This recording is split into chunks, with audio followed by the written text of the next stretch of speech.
सभी दोस्तों को मेरा सलाम। आज जियो पॉलिटिक्स पर कुछ ख़ास बात, जिसमें बात करेंगे पाकिस्तान, ग्वादर और पाकिस्तान के हालात की कि अब उसके साथ क्या होने जा रहा है, और थोड़ा सा रशिया के हालात को समझेंगे कि आगे की दुनिया में किस तरफ हम बढ़ रहे हैं। दोस्तों, इस वक्त जो सूरत हाल हम देख रहे हैं वो गल्फ़ के जो गाज़ा को लेकर तनाव है वो अपनी चरम पर है। हौतीस लगातार अटैक कर रहे हैं लाल सागर में और रिटेलिएट देने का दावा आज भी कर रहे हैं। हमास के लड़ाके गाज़ा से और हिजबुल्लाह लेबनान से और हौतीस यमन से। तो यानी कि एक तरफ पूरी तरह से अंगेज कर रखा है, जिसमें ब्रिटेन शामिल है, जिसमें अमेरिका और उनके जो कोलिग्स हैं जो उनके साथ मिलकर लड़ाइयाँ लड़ते आए हैं दुनिया में, वो भी शामिल हैं। और यहाँ हमास और हिजबुल्लाह और अंसारुल्लाह लगातार यहाँ पर लड़ाई लड़ रहे हैं। ईरान की तरफ से भी बयानबाजी और जो भी कुछ एक्टिविटी है वो भी आपको देखने को मिल रही है। हाँ, यहाँ अगर हम बात करें सऊदी अरब की, यूएई की, अरब जगत की, तो वो खामोश है। इनमें से एक अरब जो जिसे बहरीन कहते हैं, वो यहाँ अमेरिका और ब्रिटेन के साथ मिलकर हौतीस पर हमले में शामिल है। तो ये अभी सूरत हाल है। यानी कि जो यमन है वो एक ऐसी स्ट्रेटेजिक लोकेशन है जहाँ से आप ये मान सकते हैं कि सऊदी अरब भी जो यमन के पोर्ट हैं, समुद्री रास्ते हैं, उनके चक्कर में ही वो सारी जो वहाँ पर उठा पटक, सत्ता का तब्दील करना, बदलना, ये सब चलता रहा था। और उसी लोकेशन पर बैठे हुए यमनियों को इस बीच में जो है रशिया के सहयोग से काफ़ी ताकत मिली है। यानी एक जो रशियन स्ट्रैटेजी है उसमें यमन का चुनाव कर लिया गया है। और मुझे जो अभी लग रहा है, क्योंकि वो लोकेशन वहाँ से अरब जगत को थ्रेट करने में काम आ सकती है, वो ईरान के भी सामने पड़ती है, वो यहाँ पर जो यूएई और ये जो पूरे इलाके हैं अरब जगत के, और एक बहुत जो लाल सागर का रास्ता है जिससे तमाम तेल का कारोबार और दूसरे जो जहाज़ होते हैं यूरोप से एशिया को भी कनेक्ट करते हैं, अमेरिका से आने वाले जहाज़ भी हैं, और यूरोप के जो जहाज़ हैं शॉर्ट रास्ते से, वो जो एक 40% का बाज़ार जिसे हम एशिया कहते हैं, इसमें घूम फिर कर आते हैं। आपके इंडिया, पाकिस्तान और आपके फिर अरब सागर से हम इंडियन ओशियन में एंटर करते हैं, तो फिर इंडोनेशिया, मलेशिया, ये एक शॉर्ट रास्ता जो है व्यापार का, इस पर सिर्फ हौतीस अगर वहाँ पर इस मुज़ाहमत को बनाए रखते हैं, यानी मेरा मानना ये है कि जो अभी लगातार मिस्र के अंदर, उसके बाद फिर पेरिस के अंदर और उसके बाद फिर कतर के अंदर जो मसूदे तैयार किए जा रहे हैं कि किसी तरीके से वो चाहते हैं कि वो दुनिया को ताकतवर दिखें, उन्हें हथियार बेचने हैं, दुनिया में अपनी कंपनियां चलानी हैं। अगर कहीं पर उनकी ताकत जो है वो दिखाई दिया कि चंद मुट्ठी भर नॉन स्टेट एक्टर ने उसको हाईजैक कर लिया है और यहाँ पर उसके लड़ाके मजबूर हो रहे हैं घुटने टेकने पर, तो फिर उसका सारा कारोबार ख़त्म समझो। तो यानी जो पूरी एक ताकत के साथ जिसने सेकेंड वर्ल्ड वॉर के बाद जिस दुनिया में एक इजराइल के मकाम की, इजराइल की जो एक पोजीशन है उसे बनाने के लिए वो तमाम बड़ी हस्तियां जो दुनिया में बैंक, हथियार और पूरी दुनिया को चलाती हैं, जो यहूदी ही हैं, वो लोगों ने जो एक तैयार किया था पूरा मंसूबा, वो बिल्कुल पूरी तरह लगभग 70% धराशायी हो चुका है। 30% बचा है, वो भी ख़त्म हो जाएगा। उसे फिर भी रिकवर करने की कोशिश की जाएगी, बचाने की कोशिश की जाएगी, क्योंकि जिन्होंने इजराइल को बसाया है उनके लिए कोई मायने नहीं रखता लंदन, उनके लिए कोई मायने नहीं रखता अमेरिका और अमेरिका की जनता, यूरोप और यूरोप की जनता, उनके लिए इजराइल की वो लोकेशन मायने रखती है। वो उनका धार्मिक और मजहबिक बिलीव है, जिसकी वजह से उन्हें चाहिए किसी भी सूरत में यरूशलेम और इजराइल का इलाका। यानी कि इतनी आसानी से यहाँ पर हार मान ली जाएगी, युद्ध ख़त्म हो जाएंगे, समाप्त हो जाएंगे, ये इस मायने में भी मुमकिन नहीं कि अगर इजराइल के लोग या इजराइल की सत्ता उन तमाम लोगों को छोड़कर भाग खड़ी हो और यहाँ पर समझौते भी कर ले। जो कि समझौते तो होंगे, डोनेशन थ्योरी भी होगी, वो अलग बात है कि इसमें एक लंबा समय लिया जाएगा। पहले सीज़ फायर होगा, उसके बाद फिर आगे बात बढ़ेगी, फिर छोटी मोटी झड़पें होंगी, फिर डोनेशन पर बातें आ जाएंगी, क्योंकि इस डोनेशन को आगे बढ़ाने का काम यमन करेगा। और यमन जो है रूस की तरफ से इस बारी को लंबा खेलने के लिए कि अगर समझौता हो भी गया है तो अब आप आप उनका हक दीजिए, आप उसको दो देश बनाइए, वरना तो हम लाल सागर को फिर से अवरुद्ध करेंगे, इसको हम नहीं चलने देंगे। तो यानी यहाँ पर लड़ाई, यानी गाज़ा को भी थोड़ा बहुत बचा लिया जाए, फ़लस्तीन के इलाकों को भी जो है सेव कर दिया जाए और लड़ाई को भी लंबा खींचा जाए, ये पॉलिसी मुझे नज़र आ रही है रशिया की। क्योंकि रशिया की ये पॉलिसी अगर आगे बढ़ती है तो फिर पूरी तरह से एक बहुत बड़े चंक को अमेरिका और पश्चिमी जगत के वो लाल सागर में अंगेज, यानी खाड़ी के देशों में अंगेज कर देगा। क्योंकि यहाँ पर सऊदी अरब में अमेरिकन सेनाएं हैं, कोalition राष्ट्रों की सेनाएं हैं जिन्हें आप नाटो भी कह सकते हैं, उसके अलावा बहरीन में है, कुवैत में है, कतर में है। तो इस पूरे इलाके में जो अपने अड्डे बना रखे हैं, ज़बरदस्ती इराक में भी है, ज़बरदस्ती सीरिया में भी है। तो इस पूरी तरह जो यहाँ पर अपना डिप्लॉयमेंट करके रखता है अमेरिका, जिससे ये तमाम देश उसके कैदी हैं, उसे जब तक ख़त्म न कर दे, जब तक वहाँ से खदेड़ न दे या फिर उनको घुटने टेकने पर मजबूर न कर दे, तो मुझे लगता है कि यमन के लड़ाकों की और हथियारों की आगे की तैयारियाँ उसी तरीके से की जाएंगी जो आगे के दिन है, मैं वो देख रहा हूँ। यहाँ से हम पलटते हैं पाकिस्तान की तरफ। अब पाकिस्तान की तरफ हम जाते हैं कि एक बहुत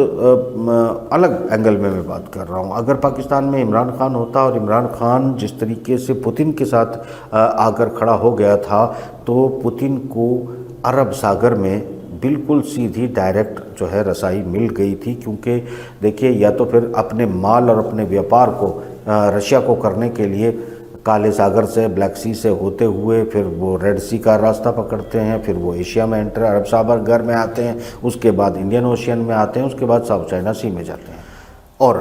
अरब सागर में ये जगह सिर्फ जो है वो बनती है, या तो फिर ईरान के रास्ते वो पहुँचे, ईरान के रास्ते एक ट्रैक बना चुका है रशिया, जो समंदर में अपनी राहदारी ट्रेन के ज़रिए जो है रशिया लेके आता है, जिसमें ताजिकिस्तान और ये तमाम इलाके का इस्तेमाल करता है। यहाँ इम्पोर्टेंट ये है कि अगर रशिया के अलावा हम साउथ रशिया की बात करते हैं तो वहाँ से सीधे एंटर करना होता है। आप रशिया के जो अपने रशियन फेडरेशन हैं उसके जो देश हैं, इसमें ताजिकिस्तान होते हुए या फिर जो है कजाकिस्तान से सीधे होते हुए किर्गिस्तान, और किर्गिस्तान से जो है वो आप आ सकते हैं अफ़गानिस्तान, और अफ़गानिस्तान से सीधे क्वेटा के रास्ते अगर आप निकलते हैं तो फिर आप ग्वादर पहुंच सकते हैं, यानी अरब सागर में आपकी रसाई सीधे हो जाती है। अब आप ये सोच रहे होंगे कि मैं ये क्या बातें करने लगा हूँ कि वो रशियन फेडरेशन के ज़रिए किर्गिस्तान से अफ़गानिस्तान, अफ़गानिस्तान से सीधे जो है वो क्वेटा होते हुए ग्वादर पहुँच जाएंगे। ये अरब सागर में रशिया को रसाई चाहिए अगर उन्हें ग्लोबल साउथ में अपनी पैठ को मजबूत करना है, व्यापार को मजबूत करना है, और इस व्यापार को आगे बढ़ाते हुए जिस तरह जितनी तेज़ी से अर्थव्यवस्थाएं बढ़ रही हैं, उस अर्थव्यवस्था को बढ़ाते हुए मार्केट कैप्चर करने के लिए ज़रूरी है कि अरब सागर में रशिया की जो पहुंच है वो डायरेक्ट हो जाए। उसे डायरेक्ट पहुंच बनाने का एक ही रास्ता है कि रशियन फेडरेशन के देश जो हैं वो उज़्बेकिस्तान, कजाकिस्तान और किर्गिस्तान, यानी उज़्बेक से या फिर कजाक से सीधे किर्गिस्तान में मास्को या फिर जो साउथ रशिया है, इस इलाकों से जो माल यानी तेल या फूड प्रोडक्ट या फिर तमाम इस तरह की जो चीज़ें हैं उसको लेकर रशिया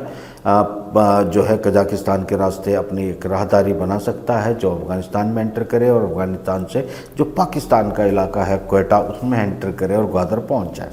हालांकि ग्वादर बंदरगाह को चाइना डेवलप कर रहा था और पूरी तरह तेज़ी से काम चला था, मगर इसको रोक दिया गया। और उसमें पाकिस्तान की फ़ौज, पाकिस्तान के जो पॉलिटिशियंस हैं, उन्होंने एक अच्छा खासा किरदार अदा किया, क्योंकि पाकिस्तान की सूरत हाल वो एक अजीब दुविधा में फंसी है। यानी कि वो दो पतियों की एक पत्नी के रूप में काम कर रही है। दो पतियों की एक पत्नी के रूप में पाकिस्तान ने कुछ इस तरीके से अपने आप को उलझा लिया है कि ना वो एक पति को अमेरिका को छोड़ पाती है, न दूसरे पति चाइना को छोड़ पाती है, क्योंकि चाइना से वक्त बे वक्त बिना शर्त के उनको काफ़ी मदद मिलती रही है और बहुत बड़ी कंपनियों का फाइनेंस जो है ऑलरेडी चाइना में लगा है। और भारत से यानी हमारे देश से दुश्मनी के कारण अमेरिका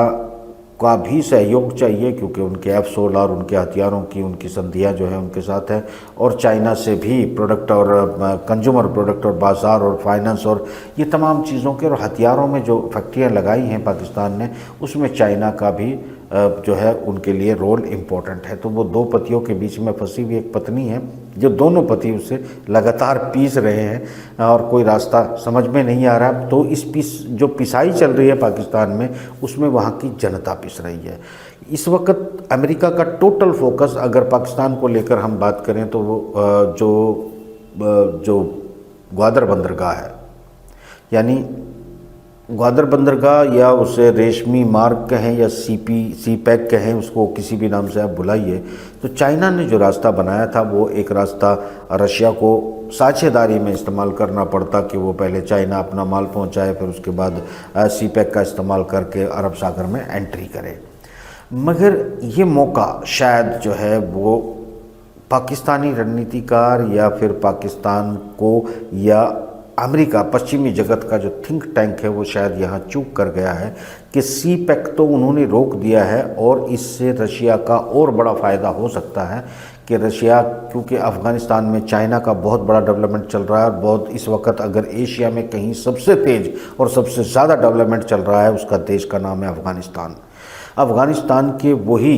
तालिबान जो दुनिया में आतंकवादी कहलाए, इस वक्त अर्थव्यवस्था के डेवलपमेंट का, इंफ्रास्ट्रक्चर के डेवलपमेंट का एक मिसाल बनता जा रहा है। आने वाले कुछ सालों में आप देखेंगे कि अफ़गानिस्तान पूरा का पूरा नक्शा चेंज हो गया है और एक दुनिया का आधुनिक और बढ़ता हुआ विकासशील देशों के तौर पर अफ़गानिस्तान आपको नज़र आएगा। ये बात उन लोगों को भी समझ लेनी चाहिए कि जिन्हें कट्टरवाद या सिर्फ इस्लामाबाद के नाम पर और पूरी तरह से चटाई, फटे हुए जूते, फटे पुराने कपड़े और उनको जो है एक ऐसा यानी कि विकास के टोटल विरोधी जिनको प्रोजेक्ट किया गया पूरी दुनिया के अंदर, और मुसलमानों ने भी, जो हिंदुस्तान पाकिस्तान जैसे देशों के मुसलमान हैं, उन्होंने भी इसको सच मान लिया। शायद उनको अपने आप को रिवीजन करने का वक्त आ गया है कि जब जिस देश को जिस रूप में, जिस धर्म के कट्टरवाद या लिबरलवाद की ज़रूरत पड़ती है, तो ये ऐसे जो जिनके सहयोग से ये काम करते हैं, वो इनकी जो जहनियत है, इनकी जो पॉलिसी है, इनकी जो सोच है, इनके जो बयान है, वो सब बदल जाते हैं। ये सिर्फ आम जनता को एक बहुमत अपने साथ बनाए रखने के लिए ये नाटक किए जाते हैं। मैं हर बार हर किसी को चीख चीख के कह रहा हूँ, मगर दुनिया लगातार धर्म के नाम पर बेवकूफ़ बनती जा रही है। ये वही तालिबान हैं जिन्हें ये कहा जाता था कि ये लोग जो है बिल्कुल विकास के ख़िलाफ़ हैं, ये पढ़ने नहीं देते, स्कूल बंद करते हैं, ये डॉक्टर को भी नहीं आने देते, ये सिर्फ फटे पुराने कपड़े और चटाई पर सोने वाले लोग हैं, इतने बड़े धार्मिक कट्टर हैं। ये आज वही तालिबान पूरी एशिया में इंक्लूड भारत अगर देखा जाए तो इंफ्रास्ट्रक्चर में वो नहरें बड़ी तेज़ी से बना रहे हैं। करप्शन बहुत लो कॉस्ट पर उनका इंफ्रास्ट्रक्चर बन रहा है। लोग इन्वेस्टमेंट का प्लान जो है बनाने लगे, चीन इन्वेस्टमेंट कर रहा है, रशिया इन्वेस्टमेंट कर रहा है, और बहुत सारे शहरों को मल्टी लेयर जो टावर्स हैं वो वहाँ पर बनने शुरू हो गए हैं। तो आने वाले कुछ ही सालों के अंदर अफ़गानिस्तान इस इलाके में शायद आपको सबसे ज़्यादा सिविलाइजेशन और डेवलपमेंट अगर आपको दिखाई दे तो कोई बहुत बड़ी बात नहीं होगी। ये उन लोगों के लिए एक सबक होगा कि सिर्फ आप किसी के धार्मिक चोला पहनकर किए गए प्रचार को अगर आखिरी सत्य मान लेते हैं तो ये आपकी नादानी से ज़्यादा कुछ भी नहीं है। क्योंकि उन्हें जब ज़रूरत होती है, जिनकी मैं चर्चा ही करता हूँ, जिस चीज़ की ज़रूरत होती है वो चीज़ वो पैदा कर लेते हैं।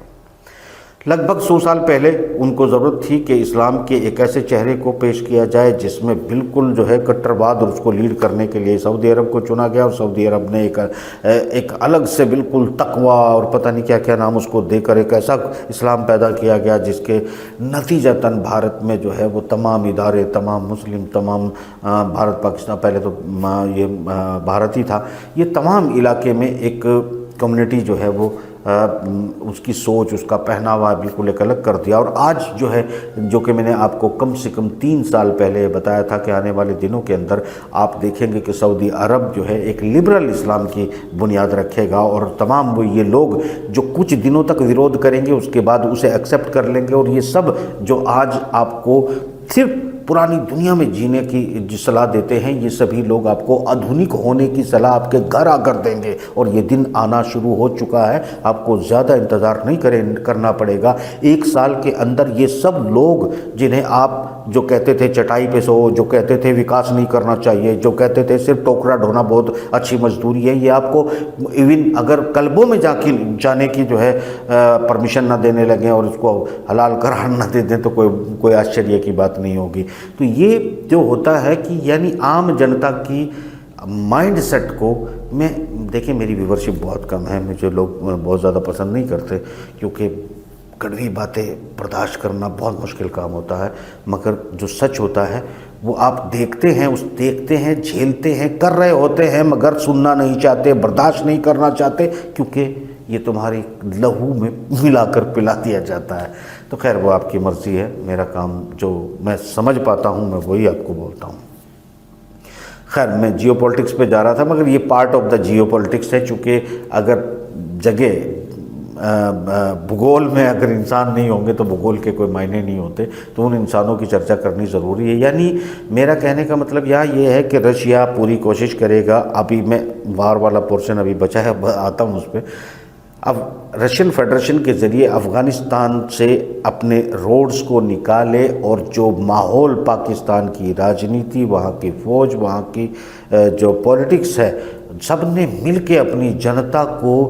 जहाँ पर लाकर खड़ा कर दिया है, वो ऐसी जगह है कि हो सकता है कि इस राजनीतिक टीम को जो लादी गई है उन पे उसे एक्सेप्ट भी कर लें, मगर एक लावा धीरे धीरे पकता रहेगा और उसे कहीं से थोड़ी सी हवा मिलेगी तो यकीनी तौर पर वो अलगाववाद की तरफ चला जाएगा। और इस मौके का फ़ायदा आज जो बेसिकली चाइना तो नहीं उठाना चाहेगा, मगर रूस और अमेरिका में से चाइना का अमेरिका का ये फ़ायदा है कि चाइना को किसी तरीके से समंदर से ब्लॉक किया जाए, इस रास्ते को रोका जाए। मगर इस बीच में बहुत जल्दी रशिया एंट्री करेगा। पहले भी अफ़गानिस्तान पर अगर एंट्री करने का कोई कारण था तो वो यही था कि समंदर के नज़दीक, जहाँ से बहुत नज़दीक, यानी डिलीवरी सिस्टम को बहुत जो है शॉर्ट टर्म में किया जा सकता है। मैं आपको बता दूं कि अगर आप किर्गिस्तान से, जो फेडरेशन है रशिया की, अगर किर्गिस्तान से कोई ट्रक लोड करके आप ग्वादर तक लेके आते हैं तो मात्र 52 घंटे में एक ट्रक जो है किर्गिस्तान से ग्वादर बंदरगाह पहुंच सकता है। 52 घंटे, यानी सिर्फ 52 घंटे में, यानी इतना शॉर्ट हो जाता है। वरना तो ये माल रशिया को जो है पहुंचाना होता है काला सागर से बास्फोरस पार करते हैं, फिर मेडिटेरियन सी में एंटर करते हैं, फिर लाल सागर को एंटर करते हुए फिर ये अरब सागर में आते हैं, और अरब सागर से आके, क्योंकि अरब एक बहुत बड़ा बाज़ार है, अरब के साथ से शुरू हो जाता है दूसरा इलाका, जहाँ से आप पाकिस्तान, भारत, इंडोनेशिया, मलेशिया, श्रीलंका, मालदीव्स और आपके Taiwan, Korea, north Korea, Japan, ये दुनिया के बहुत बड़े बाज़ार का एक हिस्सा है, जिसे आप 40 कहने को होता है, मगर मैं मानता हूँ कि 50% से ज़्यादा बाज़ार और पॉपुलेशन यही रहती है। तो ये जो इलाका है दुनिया का, इस इलाके में रसाई, अपनी पहुंच, अपने माल, अपनी पकड़, अपनी ग्रिप बनाने का मौका इस वक्त रशिया इसलिए नहीं छोड़ेगा क्योंकि रशिया इधर बलूचिस्तान और ये तमाम इन इलाकों में जो सिचुएशन पाकिस्तान खुद क्रिएट कर रहा है, इसका फ़ायदा हो सकता है, क्योंकि अफ़गानिस्तान और ये ईरान के और अफ़गानिस्तान के नीचे का थोड़ा सा एक टुकड़ा है, जिसे ज़रा सा पार किया तो ग्वादर बिल्कुल रीच में आ जाता है। अफ़गानिस्तान से सीधे एक छोटे से टुकड़े को पार करके भी ग्वादर तक जो है बिना ईरान की मदद के रशिया पहुंच सकता है। और पाकिस्तान की जो सूरत हाल बन चुकी है, इसे कब्ज़ा करने के लिए अफ़गानिस्तान को शायद ज़्यादा टाइम नहीं लगेगा। पाकिस्तान की फ़ोर्स बड़ी ताकतवर है, मजबूत है, फला है, ढिका है, परमाणु है, ये सब आप देख रहे हैं उनकी स्थिति क्या है। अगर अगले 6 से 8 महीने या 1 साल इसी तरह की सिचुएशन में पाकिस्तान चलता है तो वो बिल्कुल कोलैप्स कर जाएगा। जनता वहाँ से बिखर चुकी होगी, लोग अलगाववाद की तरफ बढ़ चुके होंगे, और यहाँ जो ये फ़ौज अभी चंदे पर मज़े कर रही है, इनकी खुद की जो है रोटियों के लाले पड़ जाएंगे। क्योंकि जब टूटकर बिखर जाएगा तो उसके बाद अमेरिका के भी कोई बहुत ज़्यादा काम का ये नहीं रह जाएगा। और ऐसी सूरत में चूँकि माफ़ करना, भारत के पाकिस्तान के साथ अगर अच्छे संबंध हैं तो भारत के साथ भी बहुत अच्छे संबंध हैं, और वो स्ट्रैटेजिक लोकेशन अगर है तो चीन और रशिया को रोकने के लिए, अफगानिस्तान में एंटर करने के लिए, ईरान की बैक साइड पर प्रेशर बिल्ड करने के लिए इन मायनों में है। अगर अफगानिस्तान जितनी तेज़ी से डेवलप कर रहा है, जितनी तेज़ी से जो है वो रूस और चीन की मदद ले चला जा रहा है, तो यहाँ पर काउंटर पैदा हो जाता है अफगानिस्तान पाकिस्तान के उस इलाके के नीचे। क्योंकि याद रखिएगा, कुछ लोग उसी नस्ल के ईरान में रहते हैं, इन सीमाओं से मिलते हुए, कुछ लोग अफ़गानिस्तान में रहते हैं और कुछ लोग पाकिस्तान में रहते हैं। तो बहुत आसान है इन सब का एक कोलिशन बनाकर जो है इनको अलगाववाद की तरफ ले जाना, और फिर समंदर यानी इस ग्वादर वाले झंझट को जो है हमेशा के लिए पाकिस्तान से इसका छुटकारा कर देना। क्योंकि पाकिस्तान की फ़ौज, पाकिस्तान की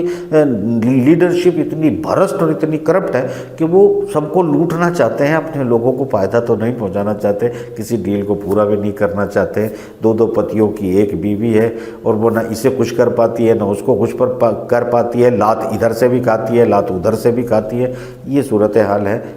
जो है ये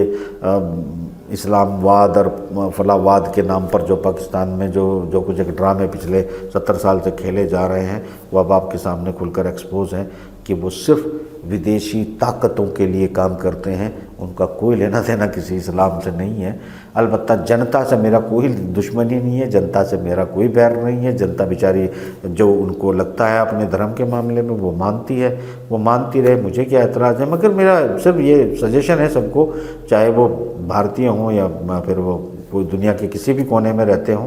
कि धर्म के नाम पर बेवकूफ़ उतना बनो जितना ज़रूरी है, जिसमें आपका और ईश्वर का कनेक्शन है वहीं तक बनो। अगर पॉलिटिकल मामलों में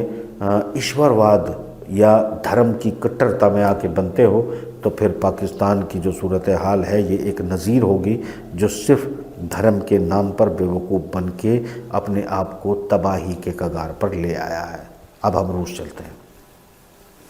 रूस की सूरत हाल ये है कि अभी एक ऑडियो लीक हुआ है, और ऑडियो लीक जो हुआ है वो एक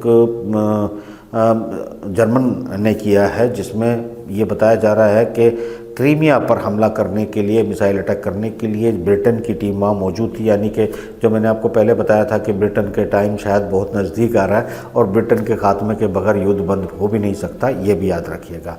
कुल मिलाकर कल जो ऐलान किए थे पुतिन ने वो ये थे कि मेरे परमाणु तैयार हैं, स्टेट परमाणु दिखाए गए और ये कह दिया हम युद्ध की तरफ आगे बढ़ रहे हैं। और अब जो रशिया के इरादे हैं वो क्लियर हैं, जो नॉर्थ कोरिया को साउथ चाइना सी में युद्ध भड़काने के लिए शायद इंडिकेशन दे दिया गया है। और जो एंगेजमेंट आपका खाड़ी के देशों के बीच अमेरिका और उसके कोलिशंस को फंसाया है, अब साउथ चाइना सी में फंसाने की तैयारियां रशिया कर चुका है। वो किसी भी दिन इनको फंसाया जा सकता है। अगर रशिया ऐसा नहीं करेगा तो रशिया को जैसे फ्रांस के यूक्रेन ने माफ़ कीजिएगा उसके राष्ट्रपति ने जो है फ्रांस के जो कहा है कि हमें अपनी फ़ौजें जो है यूक्रेन भेजनी है, तो यानी यूरोप को और नाटो को अपनी भेजनी है। इधर से अमेरिका की तरफ से भी ये थ्रेट जो है दी जा रही है। उनका चीफ जो बीमार पड़ा था, तो माफ़ कीजिएगा आज थोड़ी तबीयत भी ठीक नहीं है, मगर प्रोग्राम फिर भी करना है। तो यहाँ पर जो है उनकी तरफ से भी कहा जा रहा है कि वक्त आ गया है कि अमेरिका को सीधे रूस से भिड़ना चाहिए। कुल मिला के दोस्तों मैं आपको बता चुका हूँ कि 5th और 6th जनरेशन में चाइना और रशिया का मुकाबला करने की ताकत अमेरिका के पास नहीं है। ये अलबत्ता अलग बात है कि लेज़र एंड इलेक्ट्रॉनिक और एनर्जिक वेपन इजराइल के पास भी हैं, अमेरिका के पास भी हैं, जर्मनी भी उसके टेस्ट कर चुका है। मगर जो वेपन रशिया और चाइना के पास हैं वो उसके मुकाबले 2% भी पावरफुल नहीं है, क्लियर है। और उनके पास परमाणु हमलों को रोकने के लिए एयर डिफेंस सिस्टम S-500 के तौर पर मौजूद है। तो कुल मिलाकर ये वक्त है रशिया का जब ये भड़काने की कोशिश करेगा अमेरिका, क्योंकि वो उनको कोई फ़र्क नहीं पड़ता। मैंने बताया कि उनके लिए इजराइल इम्पोर्टेंट है, अमेरिका की जनता बिल्कुल इम्पोर्टेंट नहीं है, वो उसको सिर्फ चिकन बटर समझते हैं। ब्रिटेन की गद्दी जो है उनके लिए इम्पोर्टेंट है, ब्रिटिश कुछ एक नस्ल उनके लिए इम्पोर्टेंट है, बाकी सब उनके लिए चिकन बटर है। यूरोप के लोगों उनके लिए सिर्फ जो है चिकन बटर है, क्योंकि वो लोग नहीं भूलते कि इन लोगों ने यहूदियों के साथ क्या किया था, और ये लोग नहीं भूलते कि इन सब को बर्बाद करना उनकी प्रायोरिटी पर है। तो ये सब लोग यूरोप को खुद बर्बाद करवाएंगे और रशिया इस मौके का फ़ायदा उठाने की पूरी कोशिश करेगा। अगले प्रोग्राम में वक्त रहा तो ये कोशिश करूँगा बताने की कि वो जो अदृश्य सरकार है उसने किस तरह आगे दुनिया को कम्युनिटी वाइज जो है बंटवारे का प्लान किया है। यानी कि कम्युनिटियाँ जो कैथोलिक हैं वो किस तरह से अपने अपने कबीलों को अलग कर लेंगे, किस तरह से जो है प्रोटेस्टेंट्स है वो किस तरह कर लेंगे, और जैसे कहीं जातियां हैं वो किस तरह अपनी जातियों को अलग अलग जो है डिज़ाइन करेंगे। फिर धर्म वाले जो है किस तरीके से कौन कौन से मसलक, यानी कि एक अलग तरह से दुनिया को डिज़ाइन करने की प्लान चल रही है। कितनी कामयाब होगी नहीं होगी इस पर आगे बात करेंगे, पर ज़मीनों के बंटवारे की पूरी एक प्लानिंग एग्जीक्यूट हो रही है। फ़िलहाल इस प्रोग्राम में ये बहुत लंबा हो गया दोस्तों, इसी में इतना ही कि सूरत हाल कोई बहुत अच्छाई की तरफ नहीं जा रही है। दुनिया के युद्ध अभी बंद होने नहीं जा रहे हैं, अलबत्ता कहाँ बंद होंगे और कहाँ शुरू होंगे इस पर चर्चा करते रहेंगे। अल्लाह हाफ़िज़।